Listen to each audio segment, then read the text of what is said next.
अभी मैं बात करने वाला हूँ ग्रेटर नेपाल के बारे में। और आप सबको पता है कि ग्रेटर नेपाल नेपाल के लिए वो जगह है जो नेपाल इस टाइम पे चाहता है कि ग्रेटर नेपाल बने। ग्रेटर नेपाल के लिए नेपाल की आवाज दुनिया में हर जगह पहुंची जा रही है। बट आज हम जो बात करने वाले इंडियन मीडिया की और इंडियन मीडिया के बारे में बात करेंगे कि किस तरीके से ग्रेटर नेपाल के बारे में बात करें। वीडियो काफी इंटरेस्टिंग होने वाली है क्योंकि इस पे ग्रेटर नेपाल के रिलेटेड आपको कई सारी चीजें मिलेंगी। तो वीडियो को स्टार्ट करेंगे और आपके साथ शेयर करेंगे कि किस तरीके से ग्रेटर नेपाल के बारे में इंडियन मीडिया बात कर रहे हैं कि ग्रेटर नेपाल इस टाइम पे नेपाल के लिए कितना जरूरी है। इस सब के ऊपर बात करेंगे। तो वीडियो को स्टार्ट करते हैं। स्टार्ट करने से पहले आपसे गुजारिश है वीडियो को लाइक करें, शेयर करें, चैनल को लाजमी सब्सक्राइब करें। मैं प्रभाकर चौरसिया आज बात करने आया हूं आप लोगों के बीच में ग्रेटर नेपाल क्या है। ग्रेटर नेपाल की विवादित बयान जो काठमांडू के मेयर बालेन शाह ने आप लोगों को बताया है कि ग्रेटर नेपाल हमारा ऐसा था, हमारा इतिहास ये था।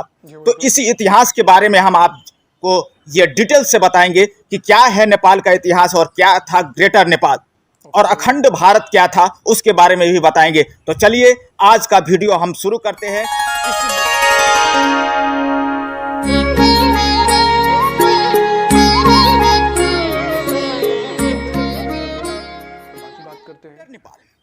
ग्रेटर नेपाल तब हुआ करता था जब 4 मार्च 1816 से पहले जब सुगौली संधि नहीं हुआ था।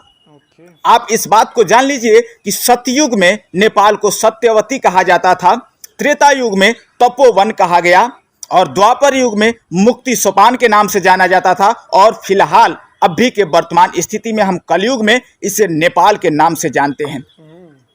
सन 1816 4 मार्च 1816 से पहले हमारा ये अखंड नेपाल था, जिसका कुमाऊं आज उत्तराखंड में पड़ता है वो हमारा था। गढ़वाल जो आज उत्तराखंड में है वो भी हमारा था। सतलज नदी के पश्चिमी भूभाग जो कांगड़ा के नाम से हम जानते थे, जो आज हिमाचल प्रदेश में है, वो भी हमारा था। दार्जिलिंग हमारा था, सिक्किम हमारा था और ये दक्षिणी भाग सुगौली तक हमारा पूरा भूभाग हुआ करता था। तो ये कब आखिर ऐसे हो गया जो नेपाल से छूट गया? तो भारत में ईस्ट इंडिया कंपनी नाम का जो अंग्रेजों का शासन चलता था, उसी समय में ये संधि हुआ था। उससे भी पहले मुगल आए थे भारत में। मुगलों ने भारत को कब्जा किया, भारत को लूटा, गुलाम बनाया और भारत गुलाम था। पहले मुसलमानों का गुलाम बना, मुगलों का गुलाम बना, लेकिन मुगलों में इतनी हिम्मत नहीं हुई कि कभी नेपाल की ओर उसने बुरी नज़र तक डाली हो, क्योंकि गोरखाली हमारे सेना बहुत उस समय की साम्राज्य स्थापित करने में बहादुर थे, सैनिक अच्छे थे, आज भी हैं। इसी कारण से मुगल कभी नेपाल की ओर देखने की हिम्मत ही नहीं किए। लेकिन अंग्रेजों के पास बड़े बड़े तोपें थी, बड़े बड़े टैंक थे, आधुनिक हाथ हथियार थे। इस कारण से उनकी बुरी नज़र नेपाल की ओर चल पड़ी और उन लोगों ने नेपाल पर अपना बुरा नज़र डाला और लड़ाई की। और उस समय हमारे नेपाली सैनिकों ने बहादुरी दिखाई, उस समय लड़ी और उस समय भी हमारे मधेसी लोग अपने सीमाओं पर तैनात रहे, लड़ते रहे, भी उसमें लड़े हैं। महिला, बुजुर्ग, छोटे बच्चे, बूढ़े सब लड़े थे और लड़ करके अपने सैनिकों का साथ दिया था। और आज भी हम मधेसी समुदाय के लोग, आज भी 2200 जिला मधेश के लोग हम अपने सीमाओं पर तैनात रहते हैं। पुलिस प्रशासन समय पर आए ना आए, लेकिन हम अपने खेत की रखवाली खुद करते हैं, क्योंकि वो हमारा जननी है, हमारी जन्मभूमि है, हमारी खेत है, हमारी खेत माता है, हम उसका सुरक्षा करते हैं। आज भी मधेसी समुदाय हमारा सीमा का सुरक्षा कर रहा है। और उस समय भी जब अंग्रेजों से युद्ध हुआ था तो सुगौली संधि में हम लोगों ने इस दो तिहाई भूभाग घुमाए थे और 2 तिहाई भूभाग घुमा करके हम लोगों ने आज का स्वतंत्र नेपाल अपना घोषित कराए। तो हमें सर कटाना मंजूर है, लेकिन सर झुकाना हमें बिल्कुल भी मंजूर नहीं है। इसलिए विश्व का एकमात्र देश है जिसको कभी किसी ने गुलाम नहीं बनाया।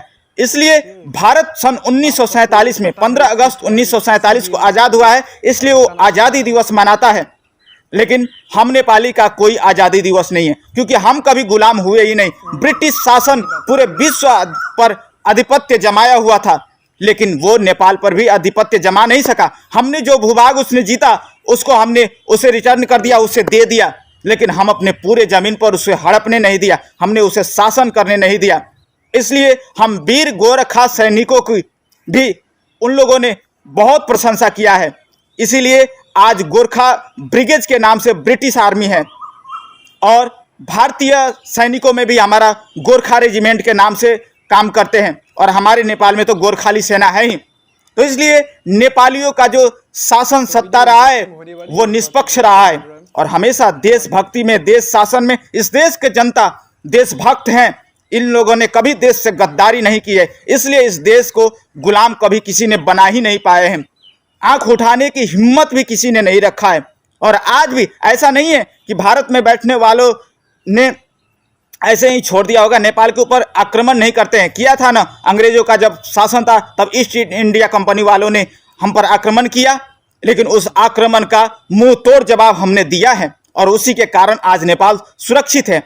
जो सुगौली संधि में देना पड़ा वो दे दिए, लेकिन बाकी का जगह हमने सुरक्षित रखा। इसलिए हम गुलाम कभी ना थे, ना हैं और ना रहेंगे। इसलिए ग्रेटर नेपाल हमारा वो इतिहास था, लेकिन अभी का जो वर्तमान नेपाल है हम उसमें खुश हैं और हम अपने देश के साथ कभी छेड़छाड़ नहीं होने देंगे। हम देशभक्त हैं और देशभक्त होने के नाते हम अपनी देश की सुरक्षा, सार्वभौमसत्ता और राष्ट्रीय हित की बात करने में हमेशा तत्पर रहेंगे। जय नेपाल, नमस्ते।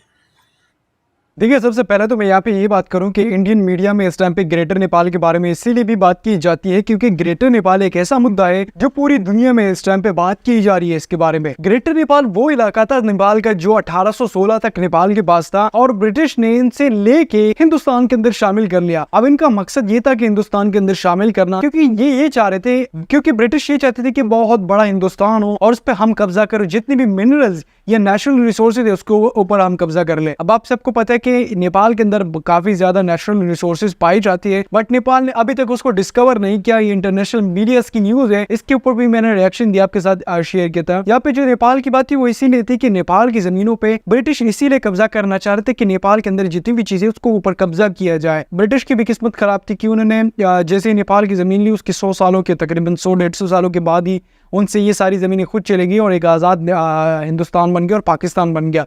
अब जो ग्रेटर नेपाल की जो ज़मीनें थी वो तो बहुत बड़ा नेपाल हुआ करता था, तो अब यहाँ पे हिंदुस्तान के 2 टुकड़े हुए। अब 2 टुकड़े के बाद क्या था, एक पाकिस्तान था और एक था इंडिया। अब जो ग्रेटर नेपाल की जो ज़मीनें थी वो एक साइड पे चली गई हिंदुस्तान के अंदर, एक साइड पे चली गई चाइना वाले साइड पे, एक साइड पे भूटान पे और एक साइड पाकिस्तान में। अब पाकिस्तान में भी कौन लोग पूछते कि भाई कैसे, तो भाई आज का जो बांग्लादेश है वो पहले पाकिस्तान हुआ करता था 1971 तक।